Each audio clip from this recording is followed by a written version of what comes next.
ఎంత అవినీతి! రేవంత్ రెడ్డి సొంత అల్లుడు మ్యాక్స్బిన్ ఫార్మస్యూటికల్ కంపెనీలో డైరెక్టర్. ఎక్కడి నుంచి వస్తున్నాయి డబ్బులు? 100,000 కోట్లు వీళ్ళకి, ఫార్మస్యూటికల్ కంపెనీస్కి.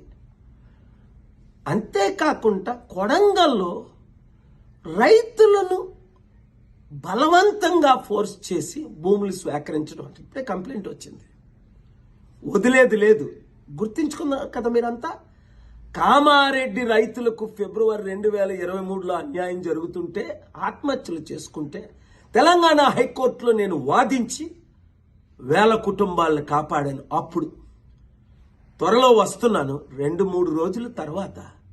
మీరు తొందరపడకండి, ఆత్మహత్యలు చేసుకోకండి, కంగారు పడకండి. వీళ్ళ అవినీతిని ఎక్స్పోజ్ చేద్దాం, కోర్టులకు వెళ్దాం, ప్రార్థిద్దాం.